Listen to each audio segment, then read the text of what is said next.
Really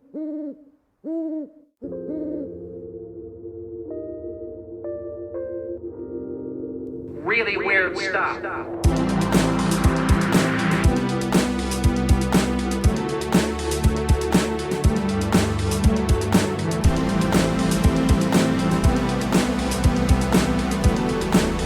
That's very weird.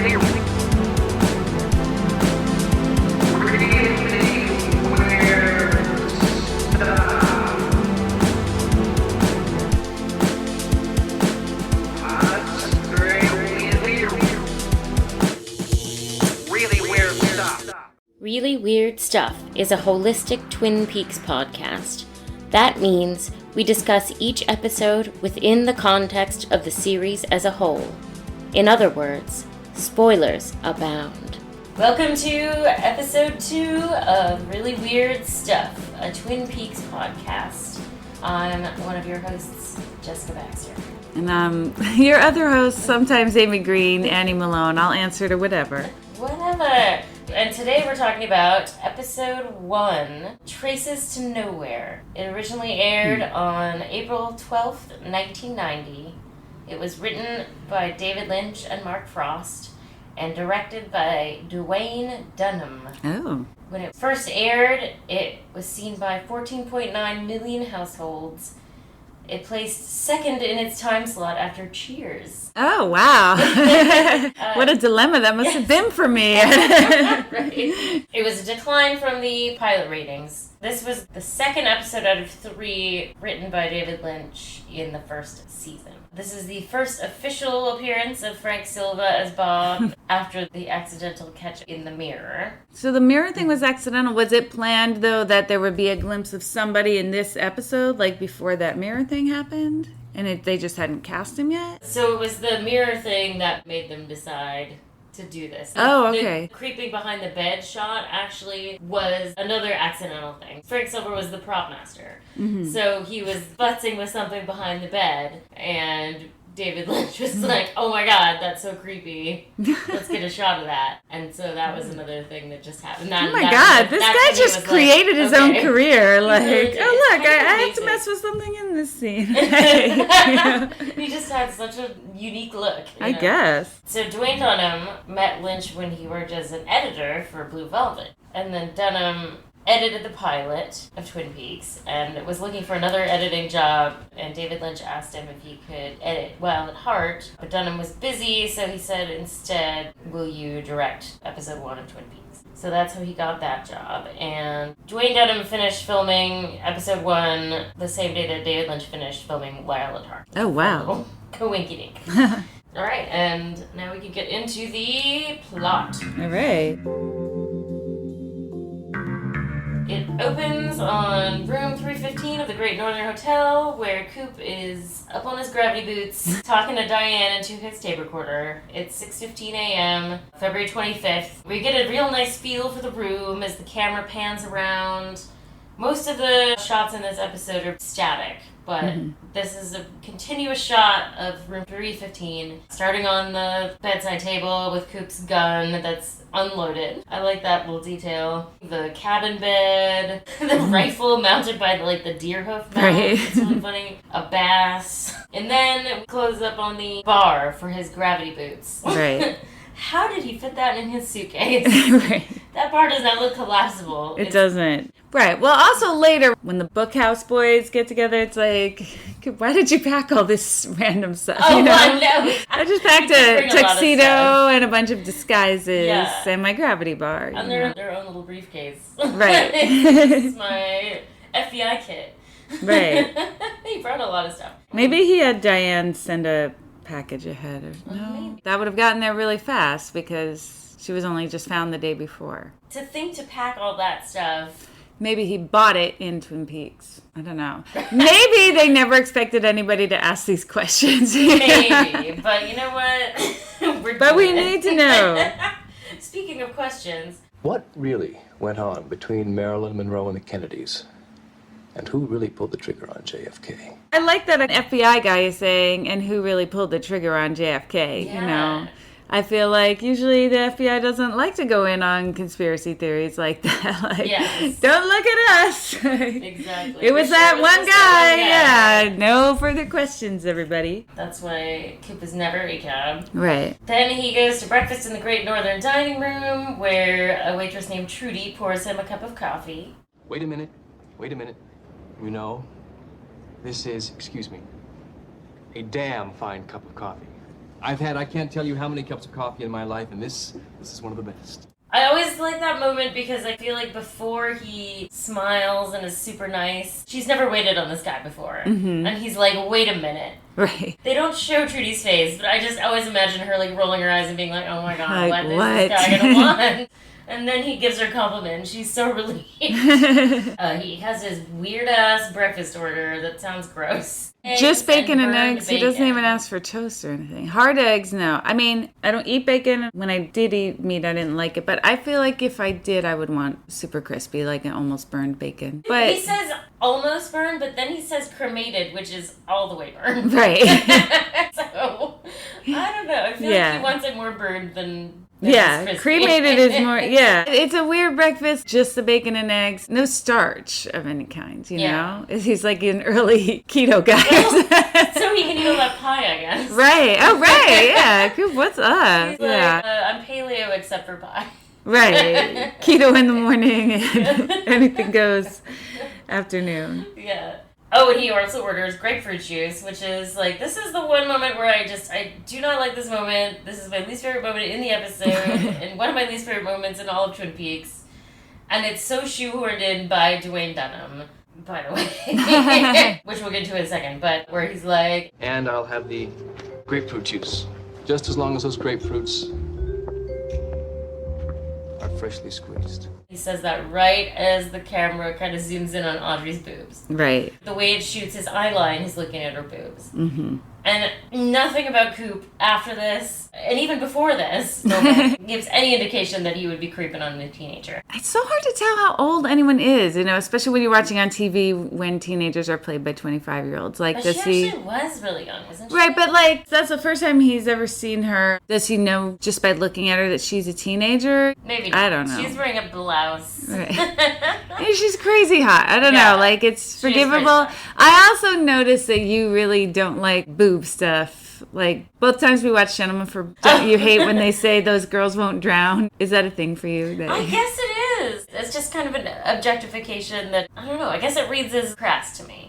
Right. Even though I totally get that boobs are awesome. It's not wrong to check out someone's rack, but just to be like grapefruits, you know, to refer to them right. as something Especially, like that. yeah. Or like life preservers or whatever. I just feel like it hits you different from how it hits me. Like, just for people listening, because Jessica has big boobs and I have no boobs at all. For me, it's like when people say, like, does the carpet match the drapes or something, you know? A redhead has heard that a lot, you know? I mean, it's been a long time since someone asked me that, but, you know, I think if I saw that in a movie, like, where it might not bug you to that level. I never thought about that. This is like real therapy. Definitely, as soon as I went through puberty, a lot of attention was suddenly put on one location of my body. Yeah. Like, noticeably by everybody. So, yeah, maybe it is just it's the hot button thing for me. Right. She I'm is not gorgeous. defending it, but Audrey it is doesn't... absolutely gorgeous, she's so and beautiful. There's nothing wrong with checking her out, but just maybe do it a little classier. Right. That's all I'm Right. saying. Yeah, it is a little bit clunky, too. Yeah. Anyway. But Audrey, speaking of checking someone out, is definitely checking out Coop. Yeah. She sets her sights on him right away and comes over and introduces herself and is definitely hot for Cooper, which totally makes sense. I mean, if she were not a teenager, I would be shipping them so hard. The chemistry is just so high. So here's the thing. Dunham felt very strongly that there should be sexual tension between Audrey and Cooper. He doesn't really give a good reason for it, though, other than the story's about the people in the town. And for some reason, he thinks that them having a flirtation is very important character development. I think that is true, but not at this juncture. Right. Eventually, that's definitely true, like that scene with the two of them in his hotel room. Right. But at this point, it's a little too skirting inappropriateness. Yeah. And then the other weird thing about this scene is that yesterday Audrey had very short hair. Right. Her hair is much shorter in the pilot. Yeah. There's just no explanation for that other than a real life continuity issue. It's so cute though. My God, her hair is amazing. She's always the epitome of style. He asks her about Laura Palmer, and she says that they weren't really friends. Coop goes to the sheriff's station. Everyone's eating donuts. Morning, deputy. Hey, Lucy.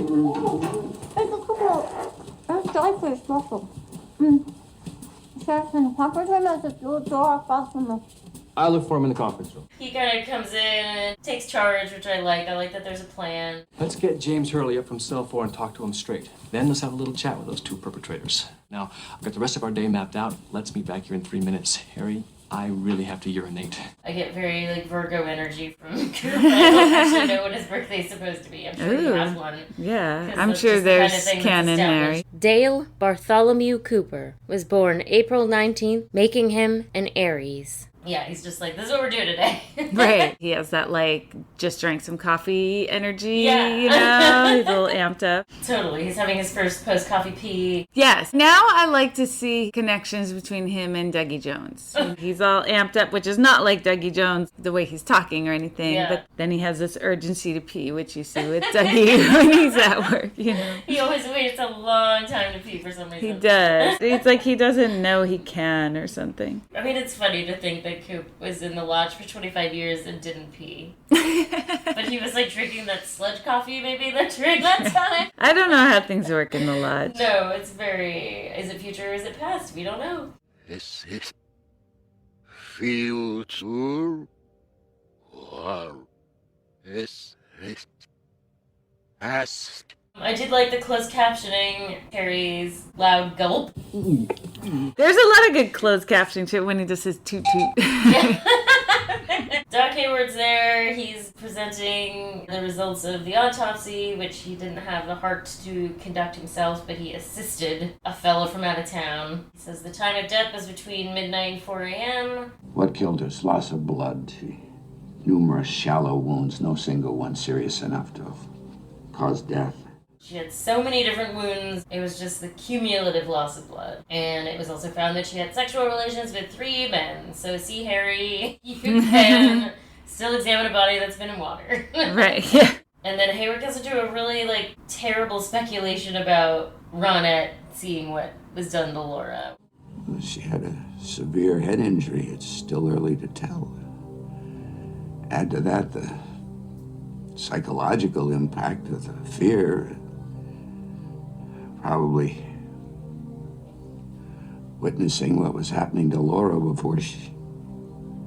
I really appreciate that moment because you can tell that he's like really thinking about it from a father's perspective, you know, father of daughters, but in like a good way where he's just like, these are just little girls and this horrible stuff happens to them. And I don't feel like there's enough grown-ups in Twin Peaks who think of Laura as a little girl. Right. But he always does, especially with his line, who would do a thing like that? Yeah, I remember it from when it was airing, like how much they just wanted you to think that it was Leo. Who would do a thing like that?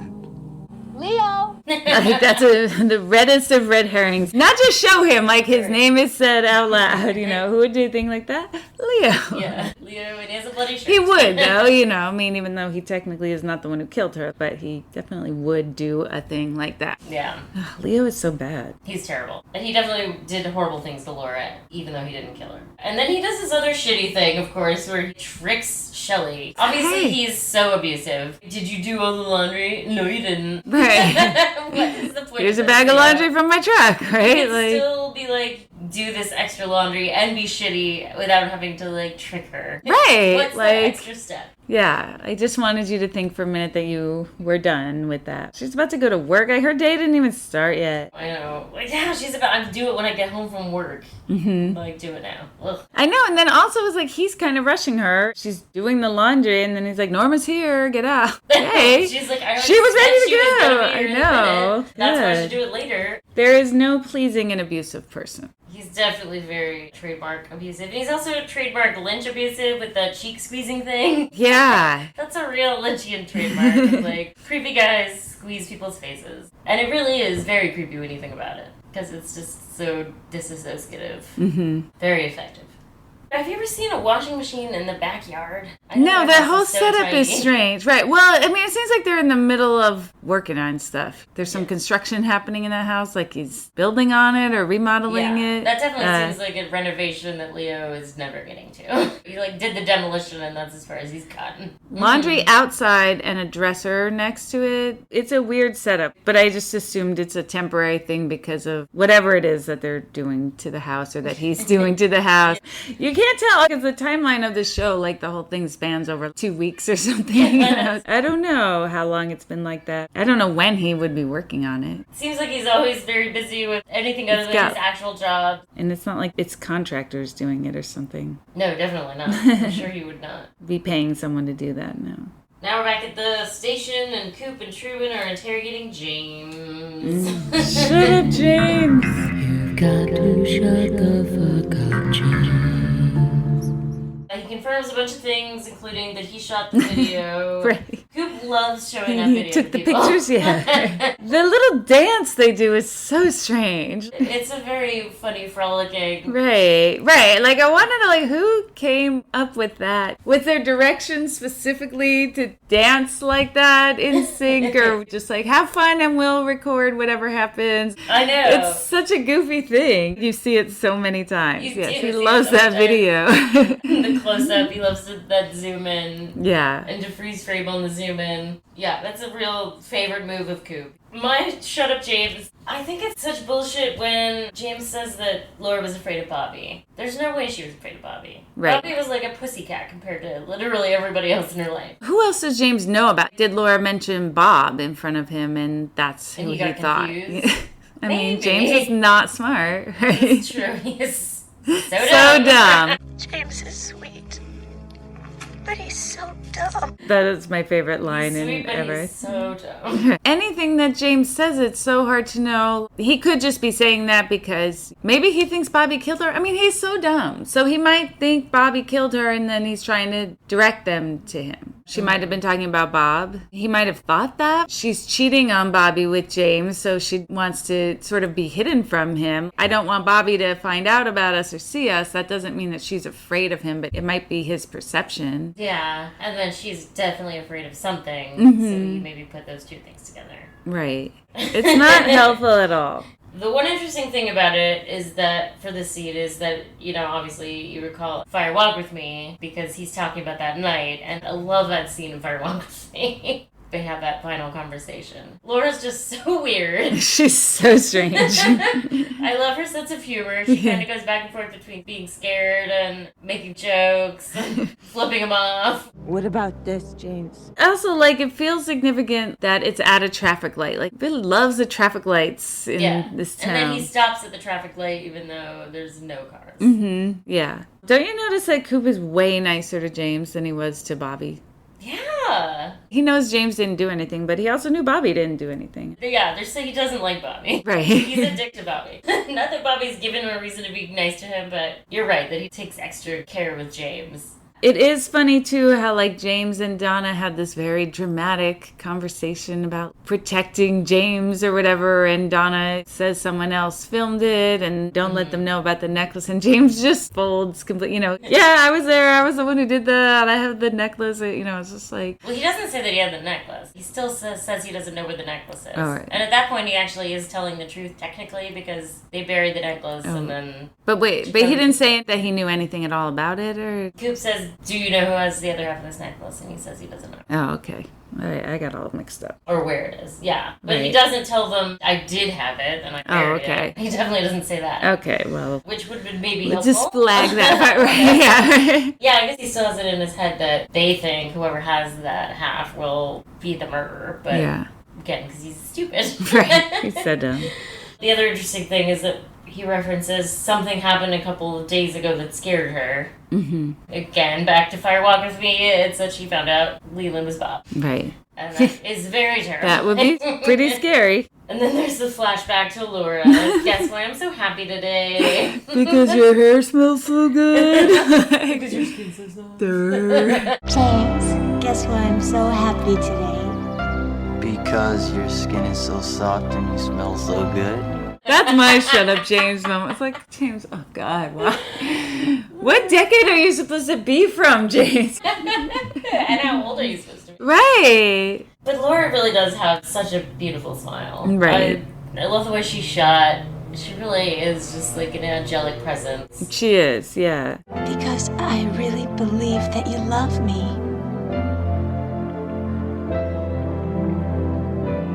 Now my heart belongs to you. I was wondering if you really had to break those necklaces in half. I've never seen that. I mean, I feel like they usually come separate. Because, yeah, I remember, like, seeing them at Claire's Boutiques or whatever. It'd be, like, already broken in two. Yeah, I think I've ever seen it like that. Leo frantically searches for the bloody shirt. Then we're in the cell with Mike and Bobby, who are calling each other. You mean by Bopper their and nicknames. Snake, right?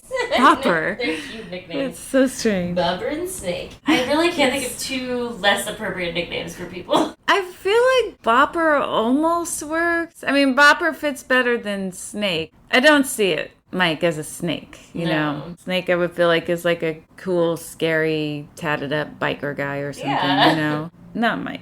Bopper, I mean, is also a goofy nickname, but I mean, at least it's almost like Bobby or I don't know. Like they've been friends since they were.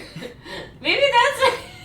It's like when your little brothers, that's how they said their name. Yeah, right. That's how we get. His name was Snake, but it's Mike. I couldn't say Bobby, so I said Bopper. Bopper. Wouldn't it be cute if that was really... If that's their backstory. Yeah. They talk about how they owe money to Leo, and the rest of the money they think is in Laura's safe deposit box, but actually now it's in the police station. Like he says, maybe we can sell light bulbs door to door. What a strange thing to say. So how are we supposed to get 10 grand for Leo? I don't know, Snake. Maybe we could sell light bulbs door to door. And even though he's not serious, it's still a weird thing to just land on, you know? Light bulbs. Like, is that sell right? light bulbs door to door and make $10,000 quick. Real fast. I got a guy that can get us a bunch of light bulbs real cheap. I know, it's true. You could have said, like, literally any other business proposition. Even Girl Scout cookies would make more sense. That's like, a lot of Girl Scout cookies. Actually, you could make $10,000 pretty quick with Girl Scout cookies. I mean, more than light bulbs, I'm sure.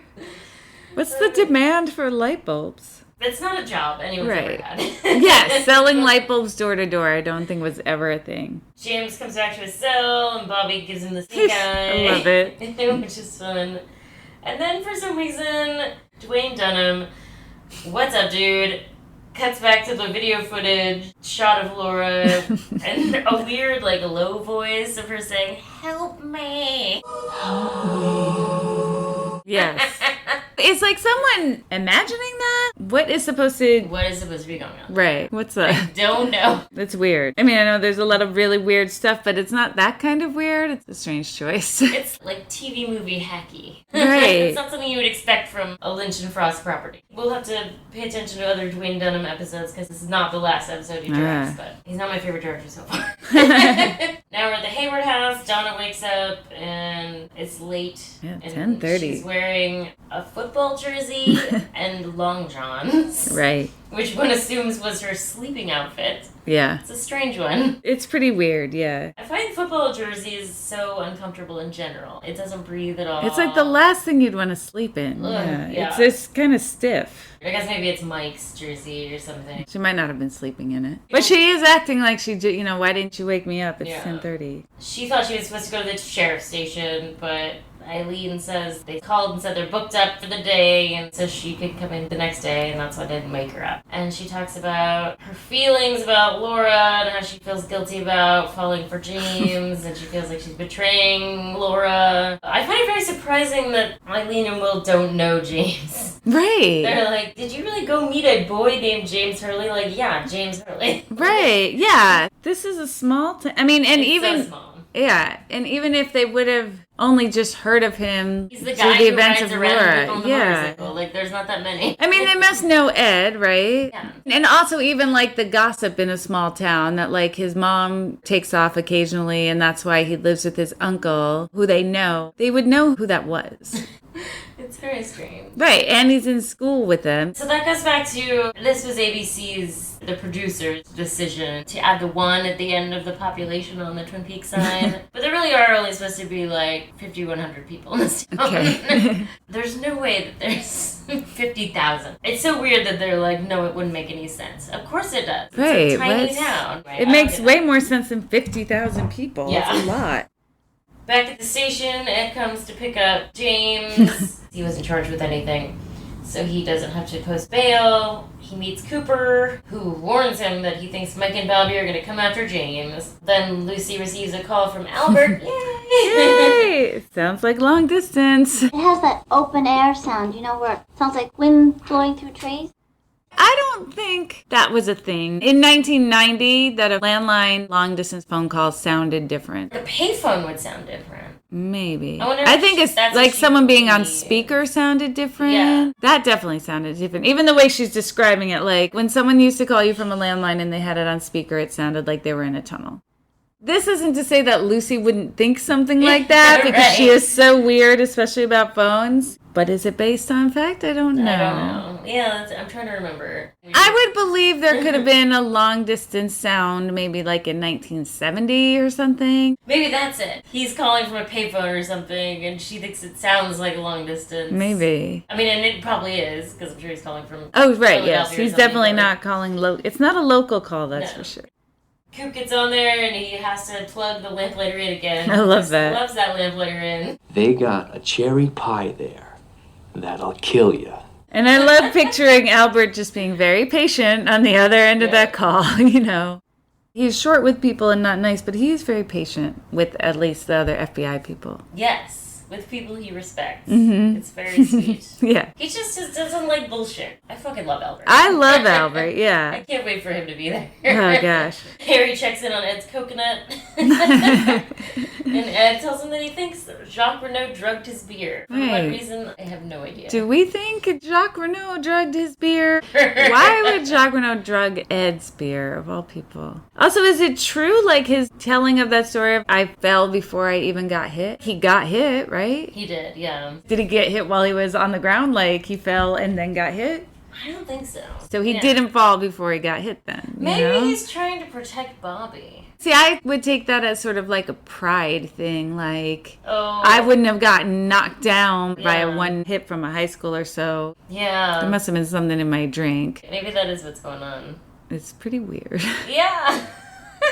I don't like Ed. I never like Ed. I don't know how you feel about Ed, but I do not enjoy him. I'm pretty neutral on him. I like that he makes Norma happy, because I love Norma. I love Norma except for her love for Ed.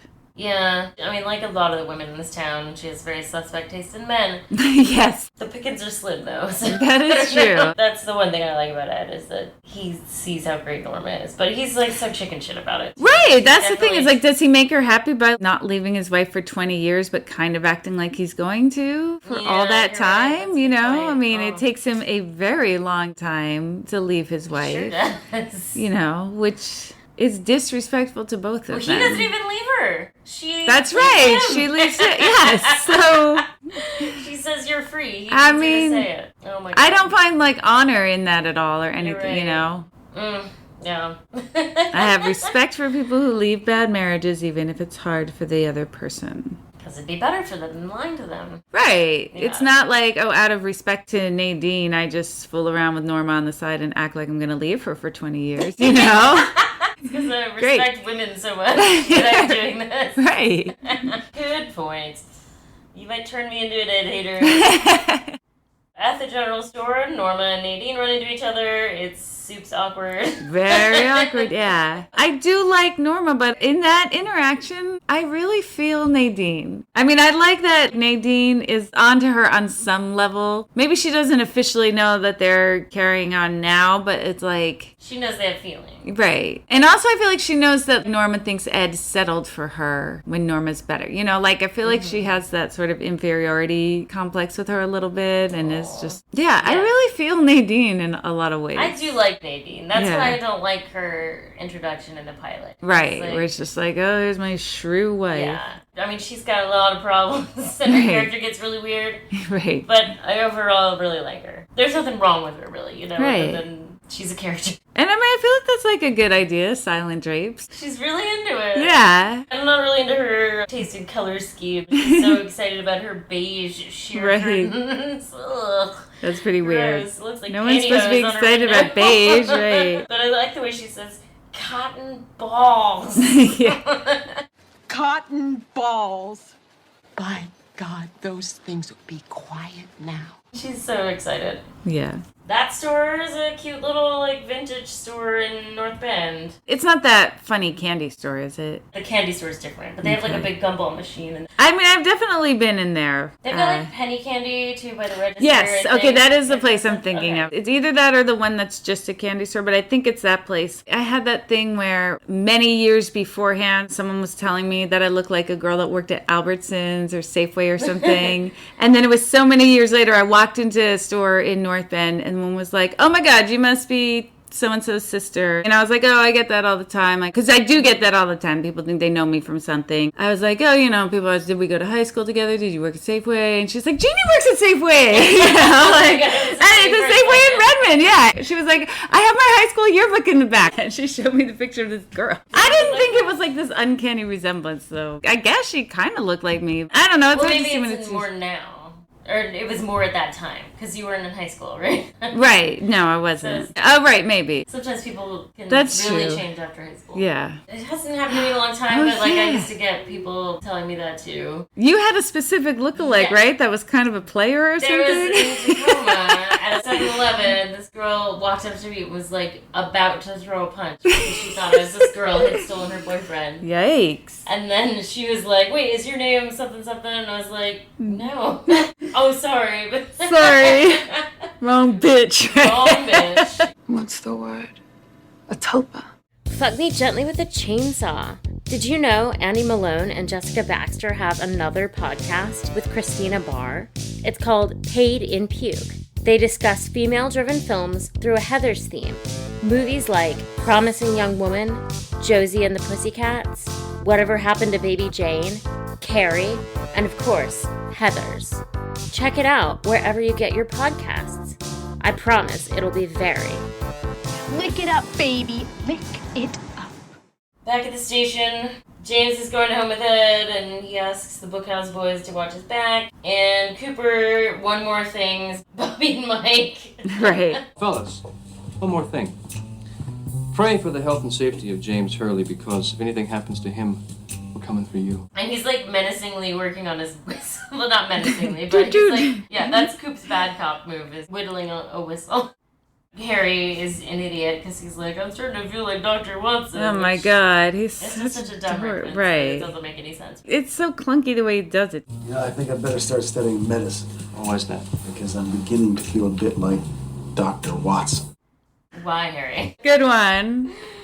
God, I can You're see not why, the like, funny one of the right? most beautiful women in town is having an affair with you. There's got to be some eligible bachelors in Twin Peaks that we haven't seen, or that we never see. But maybe not. I don't know. Maybe not. Josie's definitely using Harry, so there's Right. that. But she does seem to also enjoy making out with him, which is very confusing to me. At the Blue Pine Lodge, Josie comes in with her messed up colloquialisms Right. on top of the morning to you, Pete. On top of the morning to you, Pete. No, Josie, the expression is top of the morning. And it's just barely morning. Apparently Josie likes to sleep in. I really Oh, love right, it. yeah. It's barely morning. Oh, that's what he means. It's barely, like, it's almost noon. That's Yeah. what okay. I didn't really get what he meant. I mean, I thought he meant top of the morning meant a specific part of the morning. Oh no. He And corrects he says her. it's barely and then morning. He says, Gotcha. besides, it's barely morning. She leads a life of leisure. Right. I like the way he says yellow when he uses the buzzer. Yellow. You love Pete. I love I Pete too, but I feel like everything Pete does, you love. Yes, literally everything. Yeah. I mean, I can't think of a single thing. He's great. This scene has my funniest moment. Are we doing funniest moments now or just whenever they come up? We can do whenever they come up, sure. Right. I meant to ask, are we doing them at the end or whenever they come Yeah. up? When he asks Coop how he wants his coffee. Black as midnight on a moonless night. Pretty black. None more black. It's also funny because there isn't like degrees of black with coffee. Right. You know, it's just like, so don't put anything in it. Yeah, I feel like that also implies like make it extra strong. I do think he likes an extra strong cup of coffee. It's already been made. So this is just, do you want me to put anything in it? Yeah. Unfortunately. Uh-oh, there is something in it. Fellas, don't drink that coffee. You'd never guess. There was a fish in the percolator. Sorry. There's a fish in the percolator. I named this award after it. So I love the fish in the percolator. It's just such a perplexing thing. Right. I love the way he says it. Fellas, don't drink that coffee. The whole thing. I love the way the scene ends with Cooper, like, doing the extra mouth smacking. He's really tasting the fish. Yeah. It's very funny to me. Harry does not quite measure up. He does not look like he just drank fish coffee, but Right. Cooper, you believe it. They're there to talk to Josie about her relationship with Laura. The case for cocaine watch. Laura tutored Josie in English twice a week. Right. Oh my god. Laura had a lot going on. So much going on. And she was 3 times a week with Johnny Horn. And the Meals, And the Meals on Wheels, later right. on. It's just like, Jesus Christ, Laura. Josie says that the last time she saw Laura, she said, I understand how you feel about your husband's death. Coop asks, what is that in reference to? Josie says she doesn't know, and I don't either. I don't either, too, but I also feel like that's a strange thing to not respond to, you know, that Josie didn't say, what do you mean by that? Oh, sure, goodbye, you know. Well, maybe just because Josie is like so guilty about that he doesn't want to invite questions. Right. What could Laura have meant by that? Did Laura lose someone right before she died? I don't think so. You know it way better than I do. The thing that just happened was that she found out that her dad was Bob. Okay. That's the thing that freaked her out. But I don't know how that would relate to Andrew's death. Unless it's just you She doesn't know experience anything it. about all this. As far as she knows, he died in a boating accident. So she might just mean I have, in a way, lost somebody very close to me. Oh, maybe, yeah. Other than that, it's not a real connection. Yeah, they might have just put that in there as like a suspicious thing and then forgot to come back to it. Right. They definitely were kind of flying by the seat of their pants a little bit. And it really works out a lot of the time, but I guess maybe not every single time. Meanwhile, Josie receives a call from Catherine, who just wants to give her shit about how much money she cost the mill by shutting it down with her shenanigans. Right. What is shenanigans? Nonsense, mischief, often a deceitful or treacherous trick. And she's also sort of performing for Ben. I think part of their foreplay. Yeah, I guess it is foreplay because she's fully clothed in this scene. Right. It's just like fucking with Josie. They love it. As Ben says, business and pleasure, all the same to him. I've gotten used to our conducting business and pleasure. Sweetheart, it's all the same to me. What a sexy thing to say. They have some real good sexy talk. It might as well be a pile of documents to me. Right. Back at the lodge, Cooper makes Harry in terms of his relationship to Josie. Right. He knows because of their Body language. Never underestimate the importance of body language.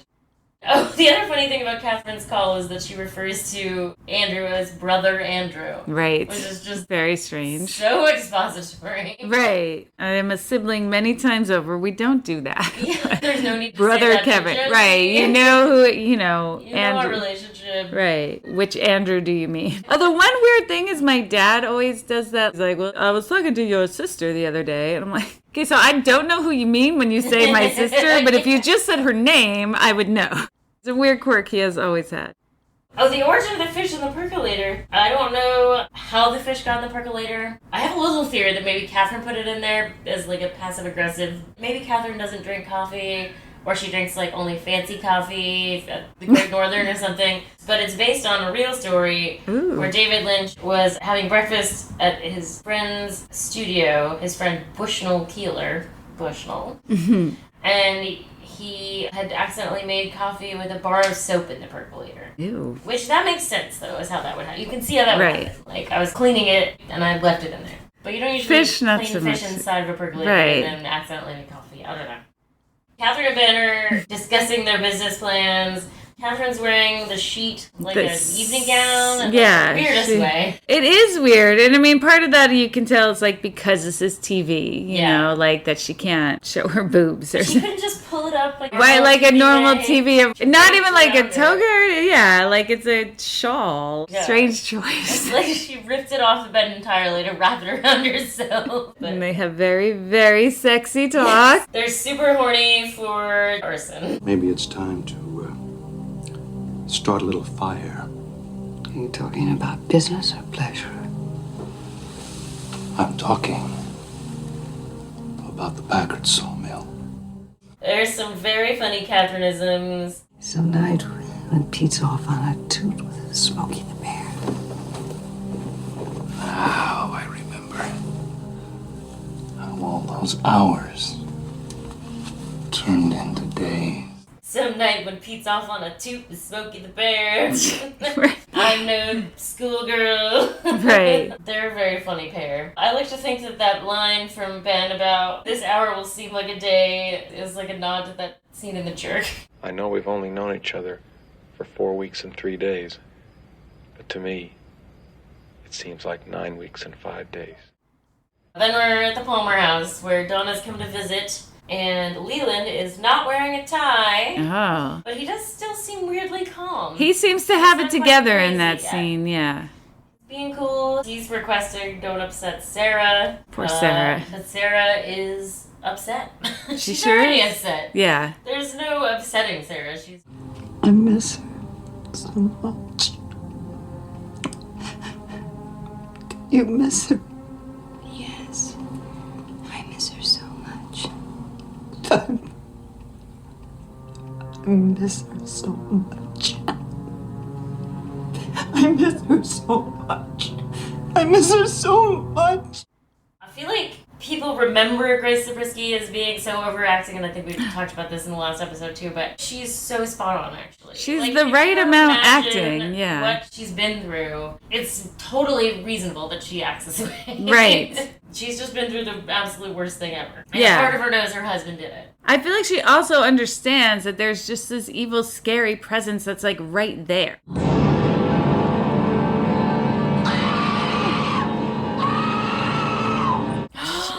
Oh my god! I just realized, like, if she saw Bob, like, I know she was thinking of seeing Bob, she was, like, remembering seeing him, Mm-hmm. but, like, I wonder if the reason she remembered that is because Bob was in Leland. Right. Like, Bob was literally there. I don't know. Just throwing that out there. Right. I love her because she's so good. And then I also really like how she keeps saying, I miss her so much. Even though she's really only been gone a day, you know, but that it's not, I miss her because I haven't seen her in a long time. It's like, I miss her because she is gone. I really like that wording. Yes, and how she keeps saying that. It's like the only thing she can think to say, really. It's Yeah. just all she's feeling is the loss. And poor Donna. Laura. Oh, Laura, my baby. Oh, Laura, my baby. That is a very funny superimposing shot of Laura's face. Like, wow.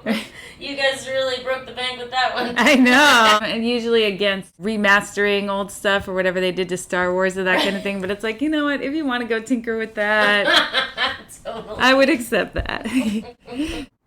We're at the hospital, and Hawk is questioning Yannick Pulaski, and his wife's name is Suburbus. What? Is that a real, like, Polish name? Suburbus? I don't know. Janik, for me, this actor is not good. Yeah, right. His delivery of "it was the sweetest smelling job she ever had" is so clunky. It's Right. like, are these guys local or what's going on with Yeah. this? A sales girl at the perfume counter.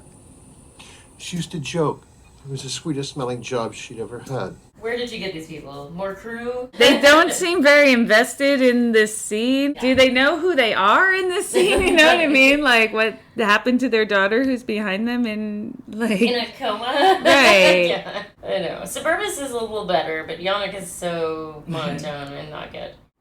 Hawk spots the one-armed man and follows him, but doesn't really make much of an effort. Like, oh well, I lost him. Right. Even though he definitely knows something's up with this guy. It's interesting that Mike thinks he can sneak around the hospital. You have a very defining feature. Right. I guess the other reason why Janik and Suburbus are so bad is that they were following Grace Zabriskie. They didn't Right. maybe know that at the time. Right. You're following the That is a prefactor, tough the one, Alzheimer's yeah. prefactors. You're not going to measure up. And then Audrey Woo. is doing her dance. Audrey. How many times have I asked you not to disturb the guests with this racket? About 4,000. Doing the Audrey. Love that shot of the shoes panning up to her whole outfit. I love her crazy tree blouse. It's so spooky, you know, when you think about the trees and Ghostwood. Charlie, help me. It's like Ghostwood here. I love the scene. Ben comes in, asking her if she has anything to do with the Norwegians leaving, and she says she went in to look at that ridiculous smorgasbord. She hates that smorgasbord. Yes, she sure does. And that she just was so sad about her dear friend Laura Palmer, who was murdered. And I find it very interesting that she was very honest with Coop about her relationship with Laura, but to Ben, she's like, she was my very good friend and she died. Right. Just telling it like it is. There's all kinds of stuff in the supplemental literature written by Mark Frost that there was a rivalry between Audrey and Laura because Ben always seemed to treat Laura like a daughter. Yeah. And he bought her a pony at one point. Ben. He pretended it came from Leland, but eventually Laura found out and Audrey definitely knew the whole time. So I kind of understand where she's coming from with that. I mean, I hate Ben in this scene. I mean, I never like Ben, but I extra hate him in this scene. He is not a good dad. And he's yelling at her, like, about listening to her music too loud, as if she's listening to Megadeth or something. Right, like, yeah. Oh, is this acid jazz? And where is she? She's in his office, which shouldn't be, like, close to the room. Why is there a record player in his office if playing that is going to create a racket? It's not even at a really high volume, you know? No, he's just being mean. I think he's just being mean to her. I lost you years ago. I do not like that. That's so shitty, and to, like, put it on her. Or she the reason for your estrangement? Right. For your seem teenage daughter. Yeah. Well, she's lost to me. I like when she says, "Oh, Daddy, I'm so afraid." If you ever pull another stunt like that, you are going to be scrubbing bidets in a Bulgarian convent. Oh, Daddy, I'm so afraid. I love her sassiness with him. Yeah. And then we are at the Briggs home. Right. Where Garland gets to go full Garland. He just has the most interesting turn of phrase, Garland Briggs. He does. In other words, Robert, I respect your rebellious nature. Being your father, I am obligated to contain that fire of contrariness within the bounds established by society, as well as those within our own family structure. Our beclouded and tempestuous existence. Like, everything is just existential with him. Right. I respect your rebellious nature. Yeah. Oh my God, he's so great. Now, I am a tolerant man. My patience has its limits. To have his path made clear is the aspiration of every human being in our beclouded and tempestuous existence. He's a very tolerant man, but he won't tolerate smoking at the dinner table, which I appreciate. I think that's a reasonable That's rude. limit to set. Yeah. It's like a magic trick when he smacks that cigarette out of his mouth and it lands in poor Betty's. I guess Betty's meatloaf. Yeah, whatever that is. Which is maybe for the best. That's a great scene. That's where you learn really that Bobby is not rebelling against his dad because his dad is shitty. Right. It's one of the few good dads in Twin Peaks, I think. Yes, one of the very few. Back at the Double R. This is Cooper's first time at the Double R, and he's trying one of those cherry pies. He has one bite and orders 2 more slices. Right. Are they both for him, or is one for Harry? You know, is he really going to eat 3 slices of cherry pie? I like to think that he's ordering one for Harry. I mean, I think he would. But, like, he's definitely eating 2 pieces of pie right now, at least. But, yeah, that's why he had the light breakfast. Right. That's right. He was saving up for his treat meal.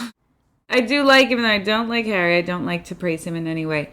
I like that he says you must have the metabolism of a bumblebee. I feel like that's a lot of things on TV where people are really skinny and they eat a lot, and no one ever calls it out. Right. Why are you doing that? Although on the flip side, like, I also feel like in general you shouldn't comment on people's bodies and their eating, but I don't know, I kind of like it. Yeah, also it says to me that Harry worries about his weight. Right. I guess Harry does eat a shit ton of donuts. He does, I mean, right. What does he do and give a Cooper shit when he eats God knows how many donuts every day? And as we learn later, Cooper does a lot of yoga. I mean, yoga will burn some calories. He calls out the log lady. Log lady. Right. Hi. I love the, like, side eye she gives him. He meets Norma, another J, Shelley Johnson with a J. There's so many J's in this town. Mm-hmm. And that's where we learn that Laura also helped organize the Meals on Wheels program. Not even delivering the meals, but she helped organize it. I mean, that's like, she was like fucking spearheading this operation. Right. Really good person. She did so much volunteer work. Right. So much. I mean, I feel like it's one of the points of this show, maybe the biggest point, is that you can't ward off evil. It seems like that's what Laura's trying to do. You know, she's so good. You just can't rid the world of evil. Even if you kill it and go back in time, you still cannot. Exactly. What year is this? The log lady says, one day my log will have something to say about this. And that is true. Which is true, yes. And I like that she knows that Cooper isn't ready to hear the logs. Right. She's like, do you want to hear what the log is going to say? And he's like, nah. She's like, I knew it. I thought so. The log lady rules. She'll definitely get her moment. So Leo's cutting open a football just as Shelley arrives home. He's going to put something in that football, but he hides it from her. He interrogates her about the shirt. He says it's his second favorite blue shirt that she's lost that year, which just seems like you're making shit up. Well, he is. Probably is, yeah. Yeah. I'm glad we don't have to see him beat her with the soap and the sock, because that seems like it would hurt a lot. Yeah. And also, Leo, that's no way to treat a pie that you asked her to save for you. Hey. Like, knocks the pie out of her hand. Don't like that. Leo is pretty terrible. He's pretty bad news, yeah. I would never have a good thing to say about Leo. Never. I never feel sorry for him. Right. Not even when he's being toyed with by Wyndham Earl. Nothing more than he deserves. Was this before or after? Is it Full Metal Jacket? Is that the one I'm thinking of where the first part has Vincent D'Onofrio and Matthew Modine? Yes. Because that's, remember, they all hit the guy with, like... Right, yeah. Soap sock. I feel like it's around the exact same time. That was so hot back then. Right. Eating people with soap in a sock. Soap in a sock was having a moment in 1990. That movie's 1987. At the Hayward home, James is going to dinner to meet down his parents. Ugh, I don't know. It's fine, I guess. It's funny, like, how many pediatricians are in this town? Like, Right. wouldn't he know Haven't you all the had young a checkup? people, right? That's true. There's Like, more, this is who the are you first again? time they are meeting him. It is Yeah. nice to meet you. Yes. Ugh, Who are your James. parents? My dad died. My mom's out of town a lot. He orders fruit punch. I don't know. He's trying to be good. He likes Donna. Right. They like each other. I guess it's I fine. feel like he's trying to fit into this little world. But outside, Bobby and Mike have followed him. They're in Mike's car. I like that they both have muscle cars. Too bad we can only kill him once. Right. I love that line. Yeah. That is too bad. And then we see a cassette put into a tape, and you think maybe Bobby's putting in a mixtape or something, but no, it's Jacoby. Dr. Jacoby, another And J. he's got a tape from Laura, and we are going to hear this tape a lot. Mm-hmm. And we're going to hear that What's Up, Doc? Hey, what's up, Doc? It's Laura Palmer, in case you haven't guessed. God, James is sweet. But he's so dumb. I should have met you a long time ago, Dr. Jacoby, because right now I can take just so much of sweet. I just know I'm gonna get lost in those woods again tonight. My favorite line that I never get tired of. James is sweet, but he is so dumb. He is. He's so dumb. I love that. I love that later James hears that. Oh my god, I know. I'm almost starting to feel bad for James because we hate on him so much, but he's so bad. He is so dumb. It's a Twin Peaks fan thing. We're not the only ones. Right. This is no diss on the actor. Right. I'm sure he was just doing what he was told to do. He was definitely playing a type. Right. But the character sucks. So, yeah. Jacoby's got the other half of the necklace. He hides it in a coconut.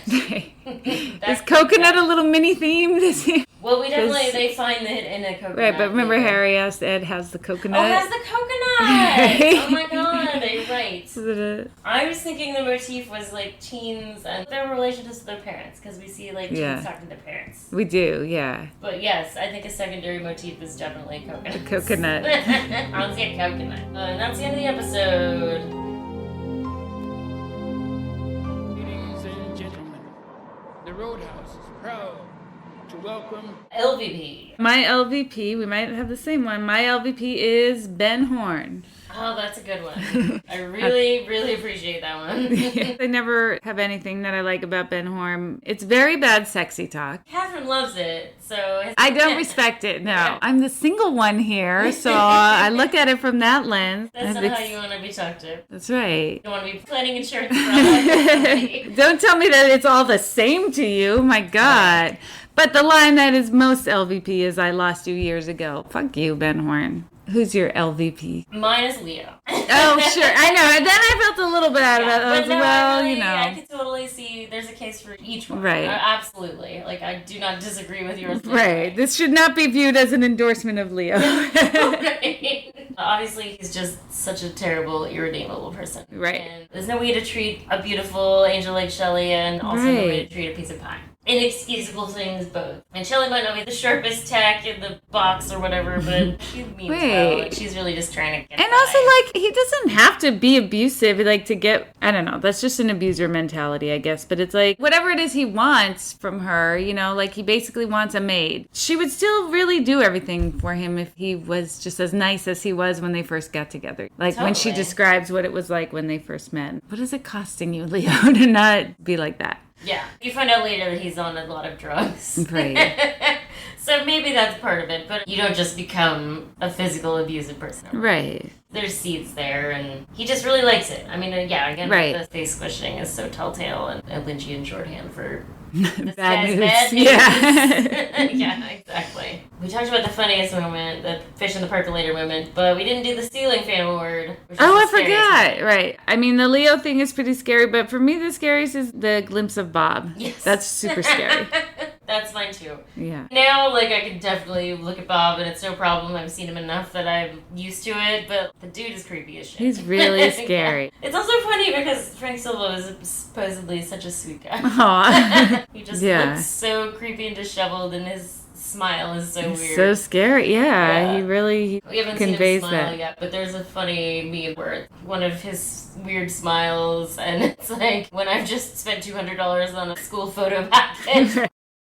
MVP. My MVP is Briggs. Oh, yeah. I like that one. I like what he has to say. I don't love, like, the hitting, but really just hits the cigarette. I mean, I love him and I love what he wants to express. A lot of the parents in this town don't really seem to respect that something very, very traumatic just happened. Right. That their teenagers are dealing with. Everything he says to Bobby in that scene, he's my MVP for this week. Who's your MVP?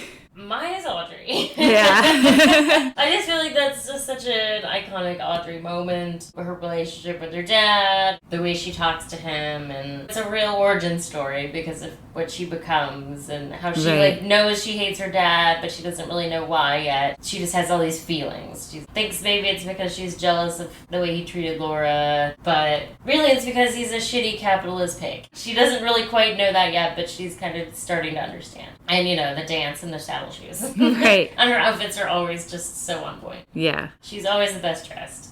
And Donna's always the worst dressed. God, Donna. Polar opposites on the fashion spectrum.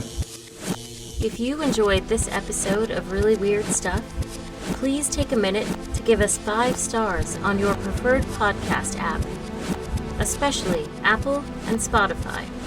If you did not enjoy this episode, no further action is necessary. Follow us on Instagram at ReallyWeirdStuffPod, on Blue Sky at Really Weird Stuff, on our website ReallyWeirdStuffPod.com, and on YouTube at Really Weird Stuff Pod. Really Weird Stuff, a Twin Peaks podcast, is hosted by Jessica Baxter and Amy Green. Music by Angelo Badalamenti, Julie Cruz, and Jessica Baxter. Produced and edited by Divine Betty Media. Thank you for listening.